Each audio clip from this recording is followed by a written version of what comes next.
Good evening, ladies and gentlemen, and welcome to the Stephanie Stevens Show. This is Friday, June 12th. Thank you guys so much for joining me here on my show. Today, we are talking about the trans community and things that concern the trans community when they need help. So we actually asked a couple of the young ladies that work within many different communities to help bring awareness to certain issues that the trans community face every day. So today on my show, I like to say, please welcome Miss Kitanya Richards to my show. She is a worker at Black Cap. And hi, lady, how are you? Hi, Stephanie. I am okay. What about yourself? I'm doing very well. That's It, good. it's hot as hell in Toronto today. Yeah, it is. And it's getting bleaky. I don't understand the weather. One minute it is so hot, then the next minute Mhm. it is cold. It's I very know. bipolar. So now that you've been locked down in quarantine, what have you been doing? Well, I am actually one of the lucky ones that actually work from home still because I work for the Black Cap organization, which is funded by the city and different government organizations. Role is the African Caribbean Adoption Fair. So my job is to work mostly with the Black trans girls who have mental issues, dealing with the pandemic, whole drop-ins, see where they're going with their life, what they need assistance with, the housing, finding them the right doctor to get them on the right medication, also going into the community and distributing harm reduction supplies to reduce the overdosage that we are seeing. Because since the lockdown, there has been a very vast amount of actually overdose usage and deaths. So that has Mhm. Well, I was watching the news yesterday and I saw that last month alone in Toronto, we had 127 overdoses in downtown Toronto. yeah. Now, as we know, a lot of that is just a lot of people at risk, meaning from different um, portions of society. But for us, it seems to touch the gay community and the trans community the most. And why do you think this is? I think because we are still at the bottom of the food chain. I believe people don't get to know us, and I find that they're actually a lot of us that are trans or transitioning, whether you're a trans man or a trans female, you are subject to loneliness and rejection from family and rejection from everyone around you because they don't quote unquote appreciate your lifestyle. Well, we have a very few families that do accommodate that lifestyle, but the majority don't. They put them out, they had to go to shelters, they beat them up. So having an ally or forming an alliance with these people, they're very intelligent after speaking to them, and they have a lot of goals. They're willing to work, they're willing to do this, but it's not, they don't have that stepping stone.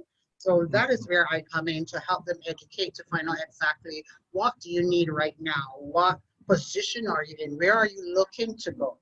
And if they're drug users, for example, I would make sure that I give them enough supplies for them to last, make sure they're not reusing the needles, the bowls, the kits, the pipes, to make sure that they're not overdosing on anything. But it Okay, all boils down back to the family and them not having a family. So it's a really lonely road to. okay. Now, what does Black Cap actually mean? What's the organization's It, message? it actually is Black Cap stands for Black Coalition Against AIDS Prevention. So within the entity, the organization itself, they're different departments, and people are Mhm. dealing with different aspects. So there's mental health. There's a director of mental health promotions, which is my boss, Chris. Then you get someone that's dealing with the youth. Then you have someone that's dealing with the women. Then you have someone that's dealing with the trans man. And then you have me, of course, that deals with the trans women. And we have resettlement services. We offer support. to our Black community, because actually our Black community is overlooked when it comes to that. Okay, now that you've said that, how do you reach out to people that are suffering, like you said, from mental illness, drug addiction, or just the mere fact of being marginalized within communities upon other communities? Because we're not just within the gay community, we live in other communities as well. How do you reach out to these young trans women and marginalized women to offer them the programs at Black Cap? Where do you find them? Actually, what happened when I first took over, in order to find these girls to come to join Black Cap and come into the program, I spent a lot of time out in the community where they would frequent, maybe the bars, maybe the streets. I also actually advertised a lot. I went into women's shelter, and I actually, in collaboration with Koski Shelter and Spadina, I have done workshops with them on how to deal with trans people, because they're offering a shelter and they didn't know how to deal with trans people. So I actually did a workshop with them. I actually did 2 workshops, one on how to deal with trans people, and the second was in harm reduction. So, right, and also you also take the network, and the partnership. So if they have someone that is going through maybe anxiety, depression, mental health, they would always refer to us. So they would refer them to us, and we would take the necessary steps to help them and give them the support that we know we can give them. You know, this is wonderful. Like I say this in quite a few of my different conversations. It's wonderful that we actually have these programs and these platforms now to where we can actually talk to each other, see each other, and share great information, stuff that was kind of hard for us back in the day. Yes. Now, are you seeing any real success from your work?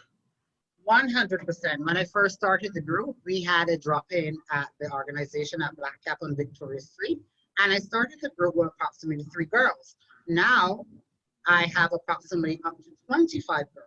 So I am actually in discussion with my boss, because my caseload has gone from here to there, right? So it's actually abroad. So we have seen an influx in numbers, especially when we're doing our monthly drop-in. They're seeing that numbers, because the girls now have something they can come onto, or they can talk to via virtual and face-to-face. And I would always schedule one-on-one sessions with them, stress relievers, how you're doing. Tell me and describe your day in a color right now. If they say red, why are you feeling red? Or describe yourself as a dish. I may feel like soup, or I may feel like a salad. Why are you doing that? And we still do group activities. So now with this pandemic, honestly, I know it's bad, the pandemic is bad, but it actually brought up more girls to seek more assistance and to get the help that they need. And plus, the girls in the group that are already in the group, they actually refer other girls and tell them about the group. And the group is called TITS, by the way, which stands for Trans Information Toronto Sisters. So they would refer the girls and tell them, hey, we are part of this program, we have drop-ins, we have activities. And the girls will actually get in contact with me. And the other girls, they would refer them over to me as well. You know, that is wonderful. I like the way you said that. It just was amazing, because it showed that, like you said, the pandemic was bad in one way, but it worked in a positive way for a lot of marginalized people that wouldn't have been getting these services if it wasn't for this pandemic. Great work you do. I mean, I'm just listening to you just for just a few minutes. It's great work that Black Cap does. And you know, I've been in this community 31 years. I was with them in the trenches when we didn't have nothing and no services. I know. And there was just, everybody was just dying, and it was just, we didn't have anything to look forward to. But it's great now that we have these positive programs and these positive organizations that are reaching out to people on a constant basis. And you know, living in Toronto, we're blessed to have healthcare, And we're blessed to have a lot of these amazing programs for us. Now, your life in Canada, I understand how you identify, but can you tell our audience so this way they hearing it from you? I identified as a female because of the transitioning process. So everything is female. There's nothing, I should say, male about me. I transitioned right into female. So being from Barbados, I used to live in Barbados there. And it can be hard living your life as a gay person or LGBTQ person within Barbados because of society. Some people are accepting and some people are not.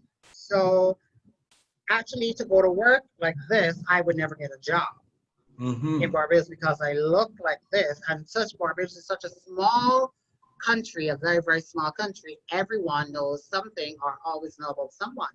So I just had enough of it because there's no way that I'm going to be in a country where I can contribute to your workforce and you're hiring me because you're not hiring me or refusing me because of my appearance.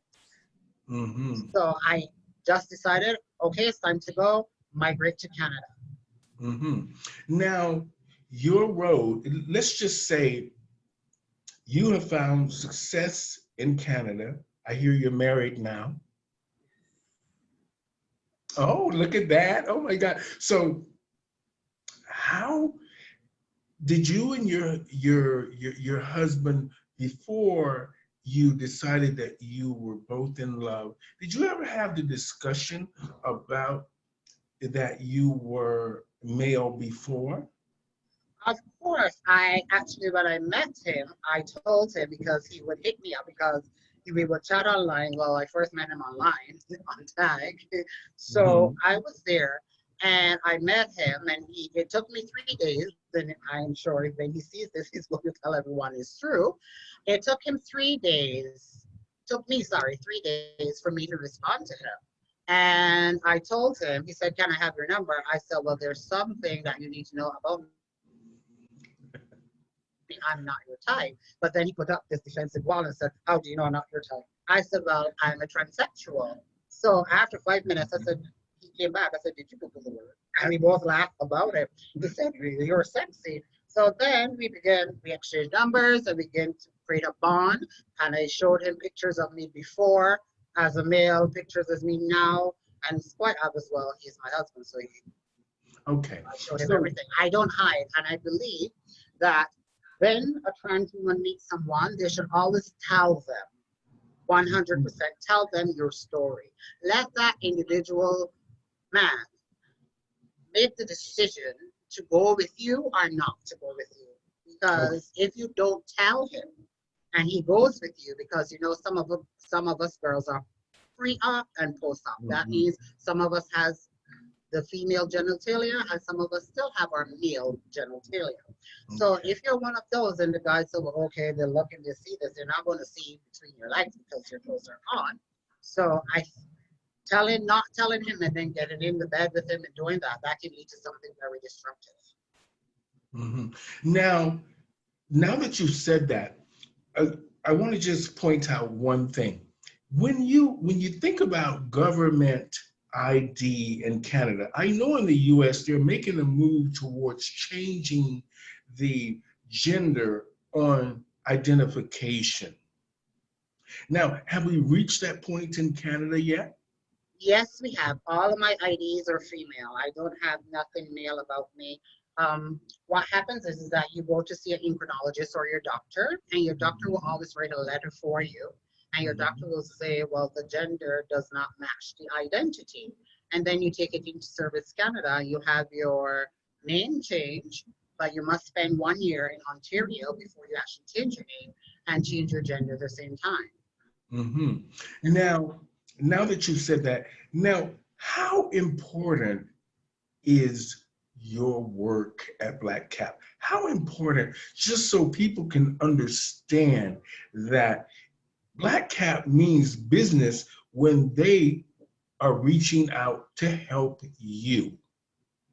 they never had a role like this as Black Cap, as you identified before. And I came into the role. Actually, no one knew where the role was going to or the vast extent because this is the first time. So Mhm. me being running a call center for years, so one of my trans friends said, Kitanya, you need to get out of the call center and try something new. And I was like, okay. And they said Black Cap is hiring. However, it is very important for my role because we have so many Black girls out there that are suffering from anxiety, suffering from the lack of support, suffering from the lack from mental stability. And it's very important as humans, not only for LGBTQ, that we have that support, especially going through that, right? Mhm. So the work is going into the field, getting hands-on with the community, working with partnership networks, working with Sherboard, working with different um, partners to ensure not only that we are coming together to seek the best interest, but we provide what we say we're going to do. Okay. So it's something that is extremely important. And these girls never had this before. And they're very, very grateful for it because they have someone that they can look up to, look upon, go to with their problems. Because I also help them with their mental issues. I talk to them one on one. I listen to them. Sometimes I tell them, don't if you have a problem, don't even care what time it is. You can call me on my work phone. That is not a problem. We're going to talk about it because the last thing that I want these girls to do is to think there's no one out there that doesn't care about them or their interests.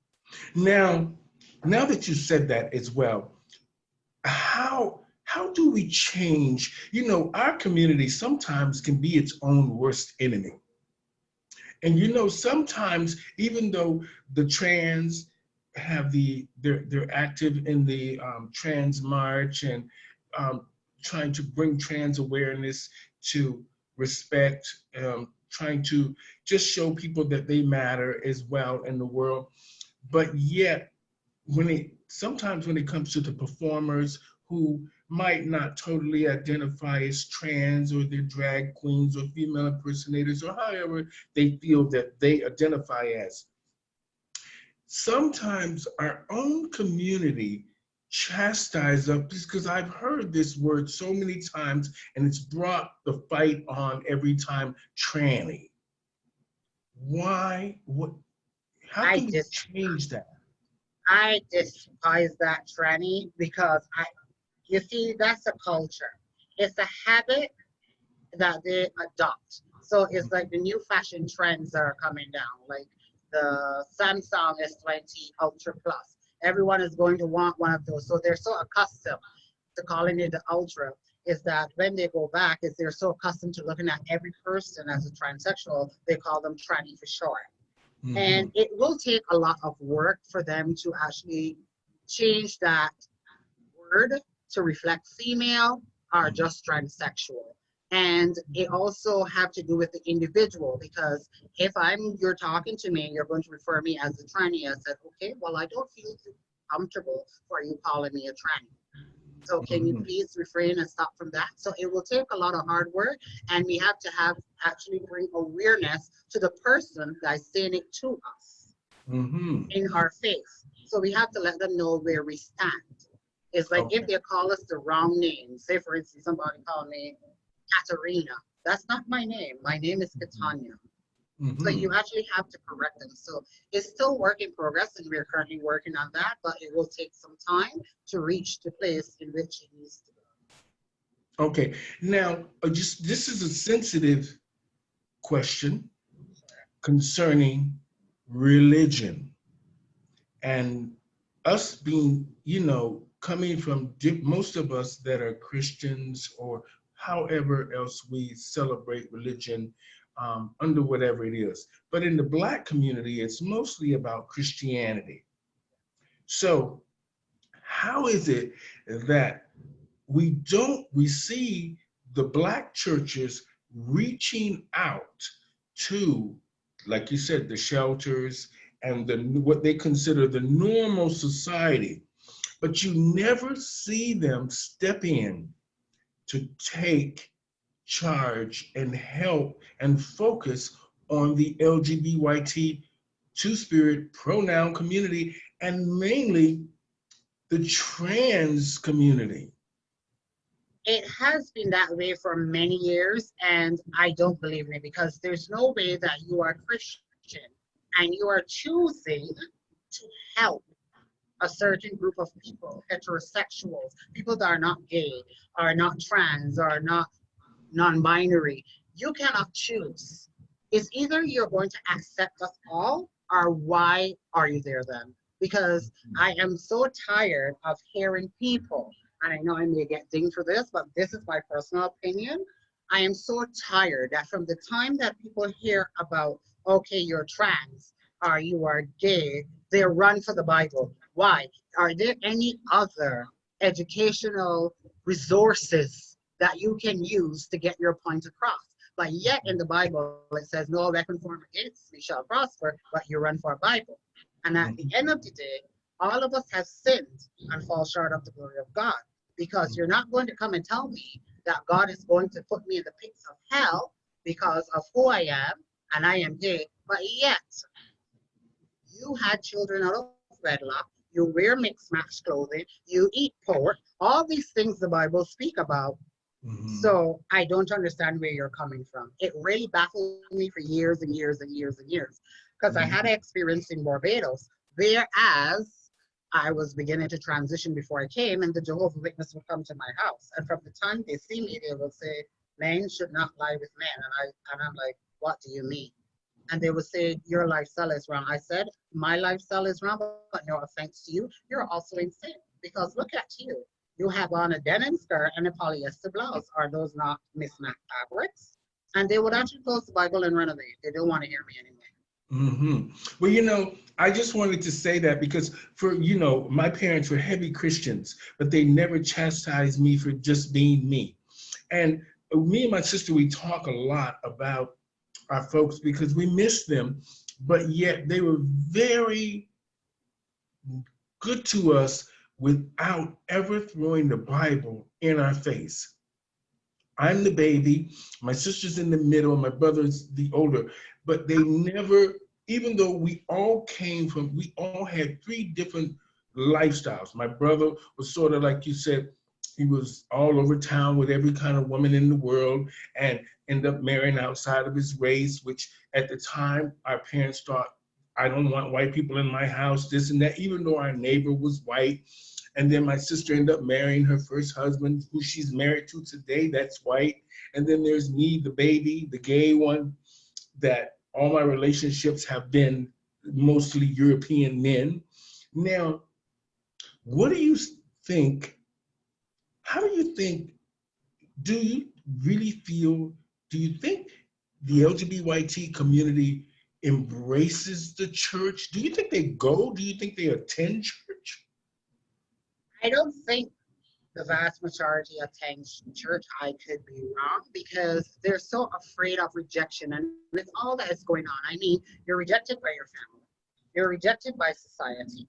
And now you go to the church where you thought that you were accepted and loved because of what Christianity is all about. And then they reject you, and or the priest may get up and say, we don't want that kind of person in our church, and ask them to leave. So that alone is very heartbreaking because you're turning away, and then you're preaching words and saying Jesus said, "Suffer the little children to come unto me," while you're still turning away God's creation. I have learned so much. I miss my parents so much, but they always taught me to just love. And this is why, no matter, we can always say, this happened to us and that happened to us, but you always have to just get up and keep getting up. And I learned that you have to love everyone. You don't have to get along with them. You can just stay clear of them, but you have to love them for just being human beings and just being what we are here for, is to love each other, take care of each other. And that's what life is about.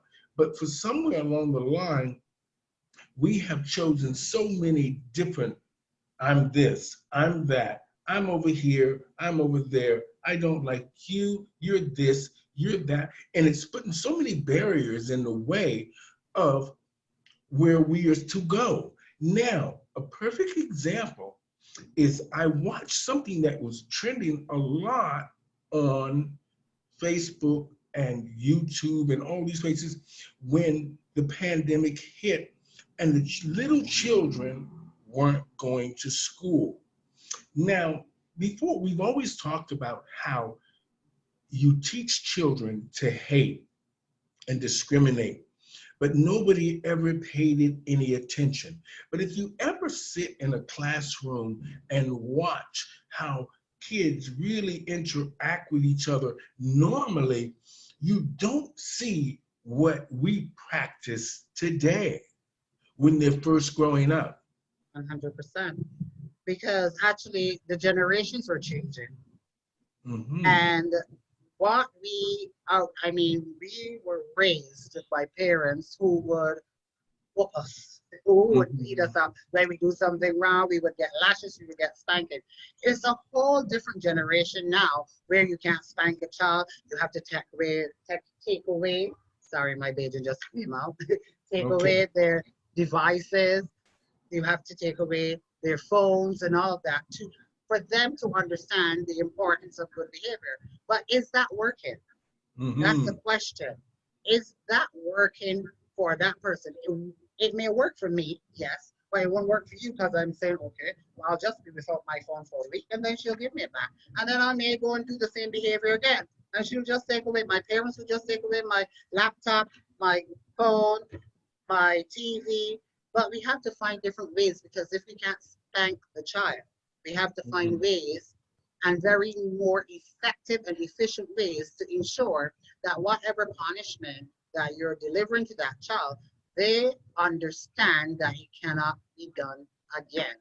So it's like finding, like if you have a cold or you have a sinus, it's actually finding the right medication so you can combat that and you can heal properly. So we need to, as parents, because the generation is actually change, we need to find other different ways to ensure that our children have been disciplined in manners Now, in the home and outside. Okay, and now I want to just go back to, I have a few more questions for you, because you've been really helpful and enlightening, and I'm amazed, and I'm just blessed that people like you that represent us are in our community to help us. So I'm grateful. Now, let's talk about the LGBT two-spirited community in downtown Toronto. As you know, in the last few years, our city has come under a lot of scrutiny because of Pride Toronto and Black Lives Matter. What do you think has happened? Where has the communication broken down that we are at a standstill with one of the most powerful celebrations that brought respect, money to the city, and gave us a real voice? I don't think that we should let it actually phase us. We should still continue doing what we're doing. Don't let anything, because with that pride movement and the pride that we have for a whole month of June, for the entirety of having pride, I mean, it's something where people can connect. You will find people, you will talk to people, you will share common stories, and you will find that you meet other brothers and sisters that are actually going through a lot, and you can help them. And I mean, I believe it's only for the money, but do they really care if we have pride or not? Do they? It's only to bring financial stability or to generate income, because you know, for pride, people come out and they spend money, they do this and they do etc. So I mean, does it really, really, really have an impact on government and society? Because with all of a sudden now, everybody wants to do a pride. The straight wants to do a pride without gay pride. I mean, we're setting trends, because they didn't want a pride until they see a gay pride, right? Now, so I believe that. And for the Black Lives Matter, I refuse to partake in that, because you cannot tell me that all lives matter when you turn around and beat up a Black trans girl. You're telling me that only certain lives matter. And I think that as soon as we, as trans girls, actually bond together, our voices, this nonsense will stop. Because you don't see our community going around, okay, you're straight, and beating you up. No, we don't do that. So why are you going to do it to us? And then you're going to demonstrate, protest, take all your energy and take all your time and say Black Lives Matter. You turn around and beat up a trans girl, although she's Black. So what are you telling me then? How are you expecting people to take you serious? Okay. Now, just a couple of more questions.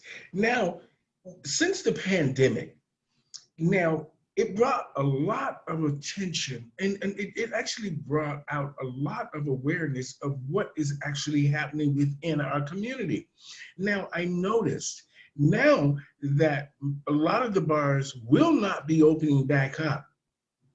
And a lot of the performers, some of them trans, who relied on this income, what do you think they should do if they really, because a lot of them probably use the bars and the income as sort of a way of just trying to pay their bills, but yet using it to sort of slowly maybe transition and sort of, just try to live a normal life and contribute to their community with entertainment, but yet slowly maybe they identify as trans. But now that resource of that income will be gone.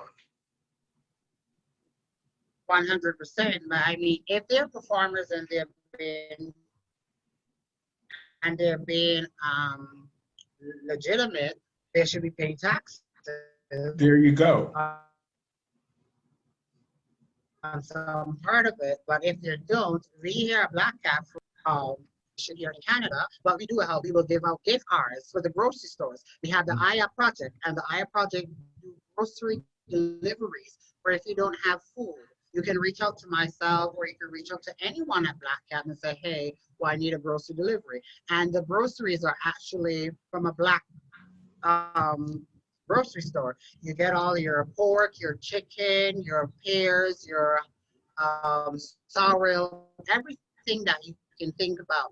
And it's not only one box, because one box can feed a family of 5. So if you're a big family, we will give you 2 boxes, 3 boxes, it all depends. I know we can't help you with your bills at the moment, but that will take some stress off of you, because you will have food, you will have your gift cards. And it so pains me that I saw the other day they're sending around for the first 50 persons, for the first 50 girls that actually sign up for this link, they get $200. But I mean, our community is big and the trans community is big. Why are you going to choose 50 girls? You should have expanded that number to a more wider number. And then this and the one for the first 100, at least if they connect with us, they will know where the next meal is coming from, but they have rent to pay, they have bills to pay, they may have a person that they need to take care of. So for me, what I would suggest them to do is, if you can go on ODSP or OW to get some financial help until you get back on your foot, while you can still continue to do your shows online. People can watch and you advertise it. So that way you have a little bit of buffer that will help you through these hard economic times during the pandemic. That's great advice. So for you ladies out there, just remember, Kitanya Richards is here to help you from Black Cat if you need food, and she can also direct you to social services, which can help you with some financial income. Black Cat cannot help you with income, but they will help direct you to how you can get some support during this pandemic and during the rough times. Now, Kitanya, I just want to say thank you. And thank you for all the hard You're work welcome. that you do. You know, I've like I said, I've been in this community 31 years, and it's great to see us evolving and contributing and keeping it going. And for a long time there, I wanted to give up. But now that I'm looking at you, it gives me some hope that the work that was done in the trenches is now has rubbed off on the young people, and they're trying to do their part. They're trying to have a voice. And it's great to see that not just people in the community, it's good to see visible minorities, good to see people that I can relate to. And it's good to see people that look like me. So I just want to say thank you so much for the conversation today. Yep, If the girls 100%, and want to get that's a why I'm here hold, to do. okay, if the girls want to get a hold of you, just tell us how we get a hold of you. You have a website, email address, phone number. Yes, my phone number, my work phone number is 647-206-9653. And if you want to reach me by email, it's going to be k.wiltshire, and Wiltshire is spelled WILTSHIRE. So that will be k.wiltshire@black-cat.com. Thank you so much for a great conversation today, and thank you for the great work that you do. We appreciate it. So, ladies and gentlemen, on the show today, I had Ms. Kitanya Richardson from Black Cap. She cleared up a lot for us about helping the trans community with harm reduction and whatever else services that they need, if they need, and during this pandemic time, for food and just information to get them the resources that can help them. Until then, you guys stay safe. Thank you for joining me here on the Stephanie Stevens Show. And thank you so much Thank for you. being You're welcome. and inspiring. I take my hat and Thank my you. wig You're off welcome. too. Have a great day. Okay. Thank you. Thank you, hon. All right. Bye-bye. Bye-bye. Bye.